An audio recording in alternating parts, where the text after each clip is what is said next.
សូបិនចំលែឃើញលៀងបាក់មេឃញាក់ពីនំលេងទៅទឹកជោគប្រាអូយហេអស្ចារ្យញាប់ឬអាត្មាខែសក់ក៏គៀនខ្ញុំមិននឹកស្មានយុគមិញខ្ញុំបានពេញកំលោះហើយយុគមិញខ្ញុំពេញកំលោះហើយថ្ងៃនេះវ័យវែងដឹកចំលែកលែកម្លែលោកអើយ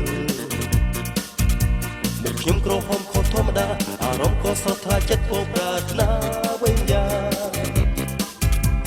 ភ័ក្រមកចំឯចំអន់ថារឹកខ្ញុំបែបទំខ្លួនដើរងាកមើលតែរៀងស្រីស្រីចង់តែដើរវាងជួយចិត្តស្ដាប់តែបទចំរៀងរឿងរ៉ាវស្នេហា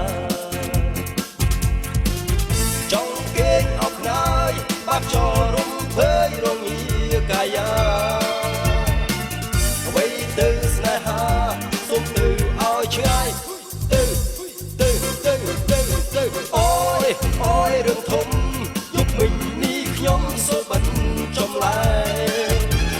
ឃើញលៀងបាក់មេឃញាក់ពីដំណេកទៅទឹកជោគប្រាអូយហេអស្ចារ្យញាប់ឬអាត្មាចៃសំក៏គៀន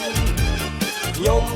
មិននឹកស្មានយុគមិញខ្ញុំបានពេញកំលោះហើយពេញកំលោះចិត្តខុសធម្មតារវើរវាយហោះហើរលើវាហាម្នាក់ឯងចង់មានគ្នាជួយជែកលេងរួមអបសុខចំបែងមិនដឹងថ្លាថ្លែងយ៉ាងណាជួបស្រីចេះតែពីឆ្អឹងខ្នងតែអារម្មណ៍មានបំណងស្រស់ស្រូបក្លិនបុប្ផាតើនេះហើយឬនៃស្នេហាគេថាបើជួបទុក្ខរីងរៃកុនឡចាថាគុំស្នេហ៍កើតទុកធំជួបក្តីសៅមកតែបានបាក់ដងស្អិតជាងទុកកែអូយរឿងធំយុគមិញនេះខ្ញុំសូបិនចំលែឃើញលៀងបាក់មេឃញាក់ពីដំណេកទៅទឹកជោគប្រាអូយហេអស្ចារ្យញាប់ឬអាត្មាឆៃសក់ក៏គៀនខ្ញុំមិននឹកស្មានយុគមិញខ្ញុំបានពេញកំលោះហើយអូយរឿងធំយុគមិញនេះខ្ញុំសូបិនចំលែឃើញ